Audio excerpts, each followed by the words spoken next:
എപ്പോഴും ഉറക്കം തൂങ്ങി നടക്കുക, ദിവസം മുഴുവൻ കിടക്കണം എന്നൊരു തോന്നൽ, കഠിനമായ ക്ഷീണം തുടങ്ങിയ ബുദ്ധിമുട്ടുകൾ. ഇത് പല കാരണങ്ങൾ കൊണ്ട് ഈ ഒരു കംപ്ലയിൻറ്റ്സ് ഉണ്ടാവാം. ഇന്ന് നമുക്ക് എങ്ങനെ ദിവസം മുഴുവൻ എനർജറ്റിക് ആയിട്ട് ഇരിക്കാമെന്ന് നോക്കാം. അങ്ങനെ രാവിലെ എണീറ്റ് ഉടനെ തന്നെ എല്ലാവരും ഇപ്പോൾ മൊബൈൽ ഫോണിനൊക്കെയാണ് ഡിപ്പെൻഡ് ചെയ്യുക. നമ്മൾ മൊബൈൽ ഫോൺ തുറക്കുമ്പോൾ തന്നെ ഒരുപാട് നെഗറ്റീവ് എനർജി അല്ലെങ്കിൽ കുറേ ചീത്ത ചിന്താഗതി നമ്മുടെ മനസ്സിലോട്ട് വരാറുണ്ട്. എപ്പോഴും ഭക്ഷണം കഴിക്കുന്ന ഒരു 8 മണിക്ക് മുൻപ് തന്നെ കഴിക്കുക, അതുപോലെ ഹെവി ആയിട്ടുള്ള ഭക്ഷണം കഴിക്കാതിരിക്കുക, നല്ലൊരു ഉറക്കം ഉറപ്പുവരുത്തുക. ഹായ്, ഞാൻ ഡോക്ടർ പ്രിയ, Q&B ഹെൽത്ത് കെയറിലെ ഹോമിയോപ്പതിക് ഫിസിഷ്യനാണ്. ഇന്ന് നമ്മുടെ ക്ലിനിക്കിൽ പലരും വന്ന് പറയുന്ന ഒരു ബുദ്ധിമുട്ടാണ് എപ്പോഴും ഉറക്കം തൂങ്ങി നടക്കുക, ദിവസം മുഴുവൻ കിടക്കണം എന്നൊരു തോന്നൽ, കഠിനമായ ക്ഷീണം തുടങ്ങിയ ബുദ്ധിമുട്ടുകൾ. ഇത് പല കാരണങ്ങൾ കൊണ്ട് ഈ ഒരു കംപ്ലയിൻറ്റ്സ് ഉണ്ടാവാം. ഇന്ന് നമുക്ക് എങ്ങനെ ദിവസം മുഴുവൻ എനർജറ്റിക് ആയിട്ട് ഇരിക്കാമെന്ന് നോക്കാം. ആദ്യം തന്നെ എന്തുകൊണ്ടാണ് ഇങ്ങനെ കഠിനമായ ക്ഷീണം, എപ്പോഴും കിടക്കണം തോന്നുക, ജോലികളൊക്കെ മാറ്റി വെക്കുക, അല്ലെങ്കിൽ നാളെ ചെയ്യാമെന്നൊരു തോന്നൽ, എപ്പോഴും ഉറക്കം തൂങ്ങിയ പോലെ നടക്കുക, ഈ ബുദ്ധിമുട്ടുകൾ എന്തുകൊണ്ടാണ് ഉണ്ടാകുന്നത് നോക്കാം. ഒന്നാമത്തെ കാരണം ഉറക്കക്കുറവ്. നമുക്കൊരു ആവറേജ് ഒരു മനുഷ്യന് വേണ്ടത് 7 മുതൽ 8 മണിക്കൂർ നല്ല ഡീപ്പായിട്ടുള്ള ഉറക്കമാണ്. ഇത് കിട്ടാതെ വരുമ്പോൾ നമുക്ക് രാവിലെ എണീക്കുമ്പോൾ കഠിനമായ ഒരു ക്ഷീണം തോന്നാം.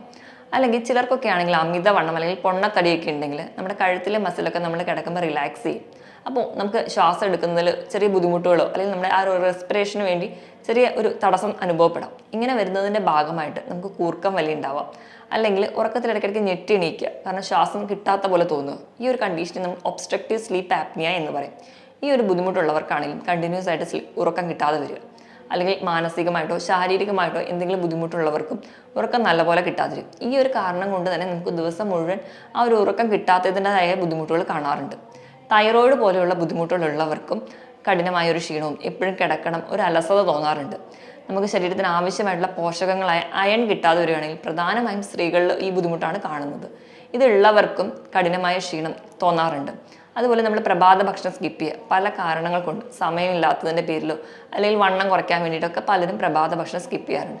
ഇതിൻ്റെ ഭാഗമായിട്ടും ഈ പ്രഭാത ഭക്ഷണം സ്കിപ്പ് ചെയ്യുന്നതിൻ്റെ ഭാഗമായിട്ടും നമ്മുടെ ശരീരത്തിന് ആവശ്യമായിട്ടുള്ള ന്യൂട്രിയൻസോ അല്ലെങ്കിൽ വൈറ്റമിൻസോ ഒന്നും കിട്ടാതെ വരും. ഇത് കിട്ടാത്തതിൻ്റെ ഭാഗമായിട്ട് നമുക്ക് ക്ഷീണം തോന്നാം. വൈറ്റമിൻ ഡി അല്ലെങ്കിൽ vitamin B complex, vitamin B12, folic acid തുടങ്ങിയ വൈറ്റമിനുകൾ, അതുപോലെ തന്നെ ധാതുക്കൾ, നമ്മുടെ ശരീരത്തിന് മഗ്നീഷ്യം, പൊട്ടാസ്യം, സോഡിയം പോലെയുള്ള ധാതുക്കൾ കുറഞ്ഞാലും ക്ഷീണം നമുക്കിങ്ങനെ ഉണ്ടാകാറുണ്ട്. ഇതിനോടൊപ്പം തന്നെ ഡിപ്രഷൻ അല്ലെങ്കിൽ വിഷാദ രോഗം ഉള്ളവർക്കും അവർക്ക് കൃത്യമായിട്ടൊരു ഉറക്കം കിട്ടില്ല, എപ്പോഴും ക്ഷീണവും കിടക്കണം എന്നൊരു തോന്നൽ മാത്രമേ ഉണ്ടാവുള്ളൂ. അതുപോലെ പ്രമേഹ രോഗമുള്ളവർക്ക് അല്ലെങ്കിൽ പ്രമേഹ രോഗ സാധ്യതയുള്ളവർക്ക് അവരുടെ ശരീരത്തിൽ അമിതമായിട്ട് ഗ്ലൂക്കോസ് ഉണ്ടാവും. അതിനോടൊപ്പം തന്നെ ഇൻസുലിൻ ഉണ്ടാവുകയെങ്കിലും പക്ഷേ ഈ ഇൻസുലിനെ ഈ ഗ്ലൂക്കോസിനെ തിരിച്ചറിയാൻ പറ്റാതെ വരുന്ന ഒരു കണ്ടീഷനാണ് ഇൻസുലിൻ റെസിസ്റ്റൻസ്. ഈ കാരണങ്ങൾ കൊണ്ടും നമുക്ക് ക്ഷീണം തോന്നാം. അതുപോലെ കൊളസ്ട്രോൾ കൂടി നിൽക്കുന്നവർ, അതുപോലെ നമുക്ക് ഈ നൈറ്റ് ആൻഡ് ഡേ ഷിഫ്റ്റ്, ചില ജോലികൾക്കാണെങ്കിൽ ചില ദിവസം നൈറ്റ് ആയിരിക്കും, ചില ദിവസം ഡേ എടുക്കണം. അങ്ങനെ ഡ്യൂട്ടി മാറി മാറി വരുമ്പോൾ നമ്മുടെ ശരീരത്തിൽ ഒരു കൃത്യമായിട്ടൊരു റിതമിക് ഫങ്ഷൻ ഉണ്ടാവില്ല.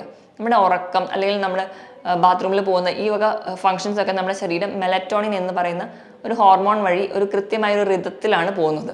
അപ്പം ഈ ഒരു താളം തെറ്റുന്നതിൻ്റെ ഭാഗമായിട്ട് ഉറക്കം കിട്ടാതിരിക്കാം, അല്ലെങ്കിൽ അതുവഴി നമുക്ക് ക്ഷീണം ഉണ്ടാവാം. അതുപോലെ യൂറിനറി ട്രാക്ട് ഇൻഫെക്ഷൻ, പ്രധാനമായും സ്ത്രീകളിൽ ഇത് കണ്ടുവരുമ്പോൾ അതോടൊപ്പം തന്നെ മൂത്രം ഒഴിക്കുമ്പോൾ പുകച്ചിലോ അല്ലെങ്കിൽ നീറ്റലോ അല്ലെങ്കിൽ മൂത്രത്തിന് തന്നെ മഞ്ഞ കളറൊക്കെ ആയിട്ടാണ് പ്രസൻറ്റ് ചെയ്യുക. ചിലർക്കൊക്കെ ആണെങ്കിൽ ഈ ഒരു സിംറ്റംസ് ഒന്നും കാണില്ല, പക്ഷേ കഠിനമായ ക്ഷീണവും ചിലപ്പോൾ കുളിരൊക്കെ ആയിട്ടായിരിക്കും പ്രസൻറ്റ് ചെയ്യുക. ഈ ഒരു കാരണമുള്ളവർക്കും ഇങ്ങനെ ദിവസം മുഴുവൻ ഒരു ഉറക്കം തൂങ്ങിയ പോലെ തോന്നാം. ഇതോടൊപ്പം തന്നെ ചില വൈറൽ ഇൻഫെക്ഷൻസിന് ശേഷം നമുക്കിങ്ങനെ ക്ഷീണമാകും. ഇപ്പം കോവിഡ് അല്ലെങ്കിൽ ചിക്കൻ ഗുനിയ, ഡെങ്കു പോലുള്ള ഇൻഫെക്ഷൻസ് കഴിഞ്ഞാലും ഒരു 1-2 ആഴ്ചയെങ്കിലും ഇങ്ങനെ കഠിനമായ ക്ഷീണം തോന്നാം. നമ്മൾ അമിതമായിട്ട് കഫീൻ അല്ലെങ്കിൽ ചായയോ കാപ്പിയോ കൂടുതലായിട്ട് കഴിക്കുന്നവർക്കാണെങ്കിലും നമുക്കറിയാം കഫീനൊക്കെ കൂടുതലായിട്ട് ഡിപ്പെൻഡ് ചെയ്യുമ്പോൾ നമുക്ക് ഉറക്കം കിട്ടാതെ കുറച്ചുകൂടി ഉന്മേഷം വരും. പക്ഷെ നമ്മൾ അത് കഴിഞ്ഞ് കഴിഞ്ഞാൽ നമുക്കൊരു ക്ഷീണം മാത്രമേ തോന്നുള്ളൂ. അതുപോലെ അമിതമായിട്ട് മദ്യപിക്കുന്നവർക്കാണെങ്കിലും അവർക്ക് നല്ലൊരു ഉറക്കം കിട്ടില്ല. അതിന് പകരം നമ്മുടെ ശരീരത്തിന് മാത്രം ക്ഷീണം മാത്രമേ നമുക്ക് കിട്ടുള്ളൂ. നമ്മുടെ ആവശ്യത്തിന് വെള്ളം കുടിക്കാതിരുന്നാൽ, ദിവസവും ഒരു 2 മുതൽ 3 ലിറ്ററോളം വെള്ളം ഒരാൾ കുടിച്ചിരിക്കണം എന്നാണ്. അപ്പോൾ അത്രയും വെള്ളം കുടിക്കാതെ വരുമ്പോൾ നമ്മുടെ ശരീരം ഡീഹൈഡ്രേറ്റഡ് ആവുന്നത് കൊണ്ടും പല കാര്യത്തിലുള്ള ഫുഡ് അലർജി ഉള്ളവർക്കും ഇങ്ങനെ ക്ഷീണം വിട്ടുമാറാതെ നിൽക്കുന്നത് കാണാം. ഇതോടൊപ്പം തന്നെ ഫൈബ്രോമയാൾജിയ, ശരീരമാസകലം വേദന, എന്തുകൊണ്ടാണെന്ന് തിരിച്ചറിയാൻ പറ്റാത്ത ഈ ഒരു കണ്ടീഷൻ കൊണ്ടും പലർക്കും ഒരു എപ്പോഴും ഉറക്കം തോന്നുക അല്ലെങ്കിൽ കഠിനമായ ക്ഷീണവും കിടക്കാൻ തോന്നുന്ന പോലെ ബുദ്ധിമുട്ടുകൾ ഉണ്ടാവാറുണ്ട്. ഇങ്ങനെ പല കാരണങ്ങൾ കൊണ്ടാണ് നമുക്ക് ഇങ്ങനെ ഒരു ക്ഷീണവും അല്ലെങ്കിൽ എപ്പോഴും ഉറങ്ങണം എന്നുള്ളൊരു ടെൻഡൻസി തോന്നുക. അപ്പം നമുക്ക് എന്തെങ്കിലും ഇങ്ങനെയൊരു കംപ്ലയിൻറ്റ്സ് ഉണ്ടെങ്കിൽ അതിൻ്റെ കാരണം എന്താണെന്ന് ആദ്യം തിരിച്ചറിയാൻ വേണ്ടി നിങ്ങൾക്ക് നിങ്ങളുടെ അടുത്തുള്ള ഒരു ഡോക്ടറോ അല്ലെങ്കിൽ നിങ്ങളുടെ ഒരു ഫിസിഷ്യനെയോ ഡിപ്പെൻഡ് ചെയ്യാവുന്നതാണ്. അതുവഴി നിങ്ങളുടെ കാരണങ്ങൾ എന്താണെന്ന് തിരിച്ചറിയുക. അങ്ങനെ കാരണങ്ങൾ തിരിച്ചറിഞ്ഞാൽ നമുക്ക് പെട്ടെന്ന് ചികിത്സിച്ച് മാറ്റാവുന്നതേ ഉള്ളൂ. ഇതോടൊപ്പം തന്നെ നമുക്ക് വീട്ടിൽ തന്നെ എങ്ങനെയൊക്കെ ഇത് മാനേജ് ചെയ്യാമെന്ന് നോക്കാം. ഒന്നാമതായിട്ട് രാവിലെ എണീക്കുമ്പോൾ കുറച്ച് എനർജറ്റിക് ആയിട്ട് എണീക്കുക, അതായത് നല്ലപോലെ ഉറക്കമൊക്കെ കിട്ടി രാവിലെ എണീക്കുമ്പോൾ തന്നെ ഉടനെ നമ്മൾ ചാടി എണീറ്റ് വരാതെ നമ്മുടെ ബോഡീനെ ഒന്നുകൂടെ റിലാക്സ് ചെയ്യുക. ഇപ്പം നമ്മുടെ കൈയിൻ്റെ കുഴ അല്ലെങ്കിൽ കാലിൻ്റെ കുഴ, നമ്മുടെ ചെറിയ ചെറിയ ജോയിൻസ് ഒക്കെ എണീറ്റിരുന്നിട്ട് ഒന്ന് റൊട്ടേറ്റ് ചെയ്യുക. അങ്ങനെ ചെറിയൊരു മൂവ്മെൻറ്റ്സ് ഒക്കെ എല്ലാ ജോയിൻസിനും കൊടുക്കുമ്പോൾ ആ ഒരു ജോയിൻസ് നമ്മുടെ ശരീരത്തിനെ കുറച്ചുകൂടെ എനർജറ്റിക് ആക്കി നിർത്താൻ വേണ്ടി സഹായിക്കും. അങ്ങനെ രാവിലെ എണീറ്റ് ഉടനെ തന്നെ എല്ലാവരും ഇപ്പോൾ മൊബൈൽ ഫോണിനൊക്കെയാണ് ഡിപ്പെൻഡ് ചെയ്യുക. നമ്മൾ മൊബൈൽ ഫോൺ തുറക്കുമ്പോൾ തന്നെ ഒരുപാട് നെഗറ്റീവ് എനർജി അല്ലെങ്കിൽ കുറേ ചീത്ത ചിന്താഗതി നമ്മുടെ മനസ്സിലോട്ട് വരാറുണ്ട്, കുറേ നെഗറ്റീവ് ന്യൂസിലൂടെയൊക്കെ. മാക്സിമം എണീറ്റ് ഒരു 1-2 മണിക്കൂർ മൊബൈൽ ഫോണൊന്നും ഉപയോഗിക്കാതെ രാവിലെ ഫ്രഷ് ആയിട്ട് എണീറ്റ് വരിക. ചെറിയ വാമപ്പ് ഒക്കെ ചെയ്ത് കഴിഞ്ഞിട്ട് എറോബിക് എക്സസൈസോ അല്ലെങ്കിൽ ഒരു മോർണിംഗ് വാക്കിനോ പോവാം. അതോടൊപ്പം തന്നെ 1-2 ഗ്ലാസ് ചെറു ചൂടുവെള്ളം കുടിക്കാൻ വേണ്ടി ശ്രദ്ധിക്കുക.